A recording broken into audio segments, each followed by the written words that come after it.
The Story in Due Order. Translation by Cecile O'Reilly. When they had come on the first stage of their journey, from Cruachan to Cuil Shalín, Maeve told her charioteer to harness her 9 chariots for her, so that she might drive around the encampment and see who among them was reluctant, and who was glad to go on the hosting. Now his tent was pitched for Ailill, and his equipment was placed therein, both beds and blankets. Fergus MacRoich was next to Ailill in his tent. Cormac Conlongus, son of Conover, was next to him. Then came Conall Cernach, with Fiachach mac Fearfev, the son of Conover's daughter, beside him. Maeve, the daughter of Uthach Fethlech, was on the other side of Ailill, with Finnebwyr, the daughter of Ailill and Maeve, beside her, and Fliavas next to Finnebwyr. This was not counting the servants and attendants. After she had surveyed the host, Maeve came back, and said that it would be vain for the rest to go on that expedition if the divisions of the galleon went also. "Why do you belittle the men?" asked Ailill. "I'm not belittling them," said Maeve. "They are splendid warriors. When the others were making their shelters, the galleon had already finished thatching their shelters and cooking their food. When the rest were eating, they had already finished their meal, and their harpers were playing to them. So it is useless for them to go on this expedition," said Maeve, "for it is they who will take credit for the victory of the army." "Yet it is for us they fight," said Ailill. "They shall not go with us," said Maeve. "Let them stay here then," said Ailill. "Indeed they shall not," said Maeve. "They will overpower us when we have come back and seize our land." "Well, then what should be done with them?" asked Ailill, "since neither their staying nor their going pleases you." "Kill them," said Maeve. "I shall not deny that is a woman's counsel," said Ailill. "You speak foolishly," said Fergus in a low voice. "It shall not happen unless we are all killed, for they are allies of us Ulstermen." "Nevertheless," said Maeve, "we could do it, for I have here with me my own household retinue, numbering 2 divisions, and the 7 Manyas are here, my 7 sons, with 7 divisions. Their luck can protect them," she said. "That will not be," said Fergus. "There are 7 kings from Munster, allies of us Ulstermen, and a division with each king. I shall give you battle in the middle of the encampment where we now are, supported by those 7 divisions, by my own division, and by the division of the galleon. But I shall not argue the point," said Fergus. "We shall arrange the warriors of the galleon so that they shall not prevail over the rest of the army. 17 divisions, said Fergus, is the number here in our encampment, not counting the camp followers, and our boys, and our womenfolk, for each chief here in Maeve's company has brought his wife. The 18th division is that of the galleon. Let them be distributed throughout all the host." "I care not," said Maeve, "provided that they do not remain in the close battle array in which they are now." This was done.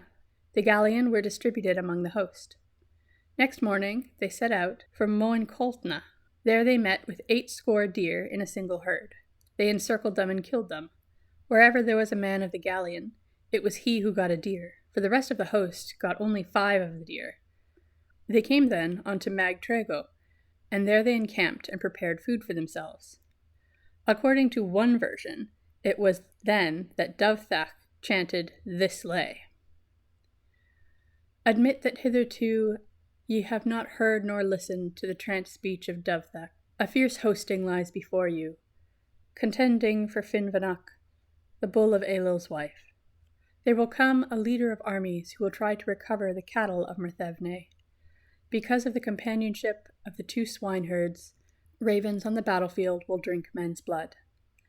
The watchful river Cron will offer them resistance and will not let them cross into Merthevne until the work of warriors is finished in the mountain north of Ochachne.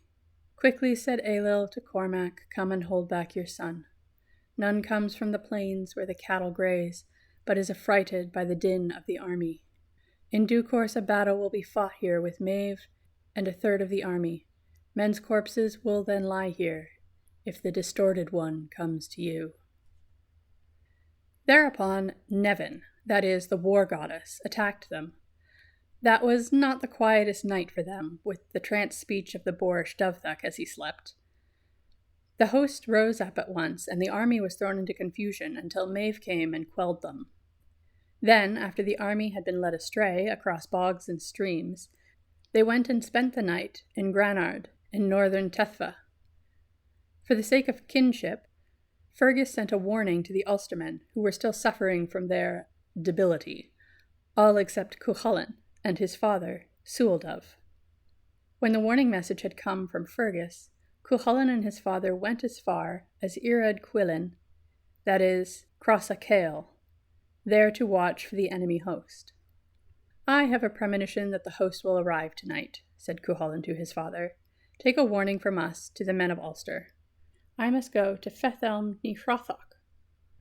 He meant to tryst with her handmaiden, who was secretly Cuchulainn's concubine, "to fulfill my own pledge which I gave her." Then, before he went, he twisted a sapling into a ring and wrote an Ogham inscription on its peg and cast it over the top of a pillar stone. Then Fergus was given the task of leading the army along the path. He went far astray to the south to give the Ulstermen time to complete the mustering of their army. This he did out of affection for his own kin. Ailill and Maeve noticed this, and Maeve said, "Oh, Fergus, this is strange. What manner of path do we travel? We go astray to the south and to north, past every strange district. Ailill of Magee with his army fears that you will betray him. Until now he heeded not where the path led. If you feel the pull of kinship, do not lead horses any longer. Perhaps someone else may be found to guide us on our way." Fergus answered, "O Maeve, what perturbs you? This is not anything resembling treachery. Oh, woman, the land across which I shall lead you belongs to the men of Ulster. Not with intent to harm the hosting do I go in turn along each devious road, but that I may avoid the great one who guards Magmerthefne. It is not to save my mind from weariness that I go thus aside from the path, but I am trying to avoid meeting Cuchulainn, even at a later time." They went on then to Irad Cuillin, today called Crossa Cale. The 4 sons of Irad mac Achini, Ire and Indel, with Fiach and Fiachlem, their 2 charioteers, were those who always preceded the host, to protect their brooches and their rugs and their mantles, that the dust raised by the army may not soil them. These men found the sapling Cuchulainn had cast, and they noticed the grazing made by the horses. For Sualdov's 2 horses had cropped the grass to its roots in the earth, while Cuchulainn's horses had licked the soil down to the bedrock beneath the grass. Then these 4 men sat still till the host came up, and their musicians played to them. They handed the sapling to Fergus MacRoich. He read out the Ogham inscription that was on it. When Maeve arrived, she asked, "Why are you waiting here?" "We are waiting," said Fergus, "because of yonder sapling. There is on its peg an Ogham inscription, which reads, 'Let none go past till there be found a man to throw a sapling made of 1 branch, as it is in the same way with 1 hand. But I exempt my friend Fergus.'" "In truth," said Fergus, "it is Cuchulainn who has cast it, and it is his horses which grazed this plain." And he put the sapling in the Druid's hands and chanted this song. "Here is the sapling. What is its message for us? What is its secret meaning? And how many put it here? Was it few or many? Will it bring ruin on the army if they go past it? Find out, O ye Druids, why the sapling was left there." A Druid answered, "A hero cast it there, the swift cutting of a hero, a source of perplexity to warriors, containment of chiefs with their followers. 1 man cast it there with 1 hand. Does not the king's army obey him unless they have broken faith? I know no reason why the sapling was cast there, save that one of you should cast a sapling even as 1 man did." Then Fergus said to them, "If you flout this sapling, or if you go past it, though it be in a man's possession or in a locked home, it will go after the man who wrote the Ogham inscription, and he will kill one of you before morning, unless one of you cast a sapling in like manner." "We do not wish, however, that any one of us should be killed straight away," said Ailill. Let us go to the end of yon great wood to the south of us, Fin Dun. We shall go no farther than that. The army then hewed down the wood to make a path for the chariots. That place is called Slechta. It is there that the partridge now live. According to others, however, it was here that the dialogue between Maeve and Fethelm, as we have related above, took place, and it was after the answer Fethelm made to Maeve that the wood was cut down. Thus, "Look for me," said Maeve, "to see how my expedition fares." "It's hard for me," said the maiden. "The wood prevents me from seeing them properly." "That can be arranged," said Maeve. "We shall cut down the wood." So it was done, and Slechta is the name of that place. They spent the night, then, in Cuil Shabril, that is, Cananas. Heavy snow fell on them, reaching to the girdles of the men and the wheels of the chariot. They rose early on the morrow. That had not been a restful night for them because of the snow, nor had they prepared food for themselves that night. But Cuchulainn did not come early from his tryst. He remained until he had washed and bathed. Then he came on the track of the army. "Would that we had not gone thither, nor betrayed the men of Ulster," cried Cuchulainn.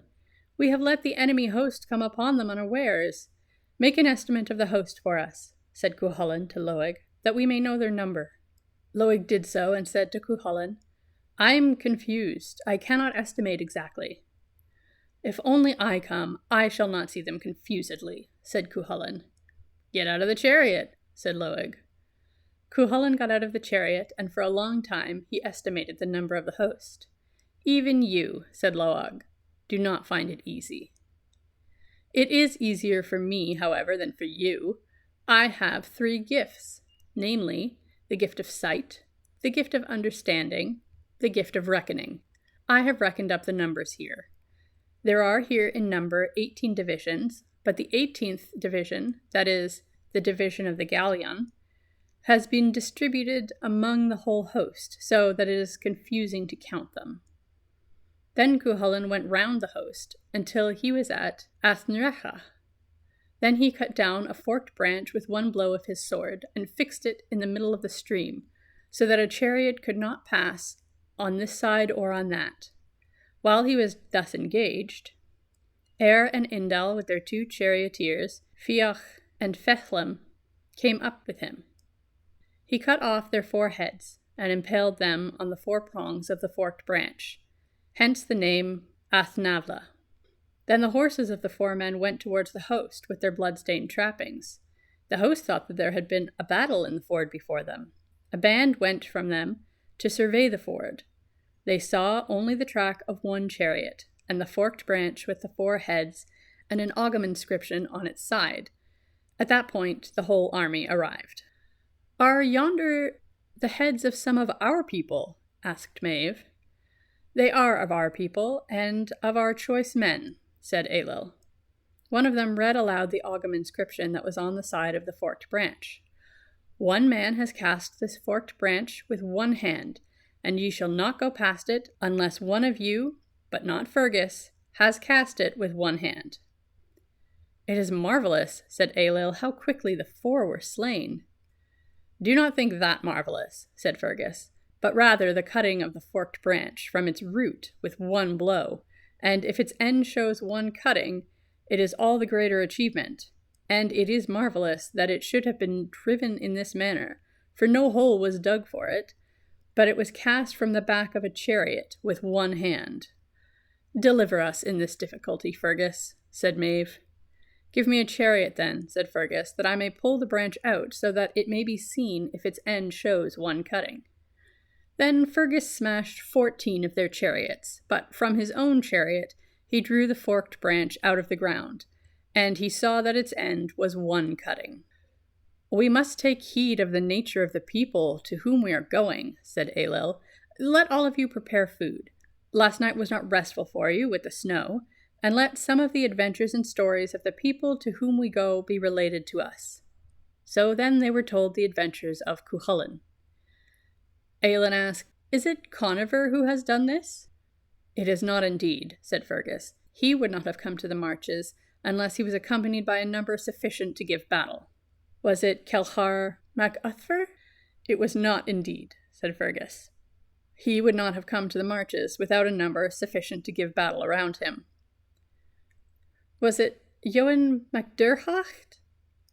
It was not indeed, said Fergus. He would not have come past the marches without 30 scythed chariots. The man who would have done this deed is Cuchulainn, said Fergus. It is he who would have cut down the tree with one blow from its root, and he who would have killed 4 men as quickly as they were killed, and he who would have come to the border accompanied only by his charioteer.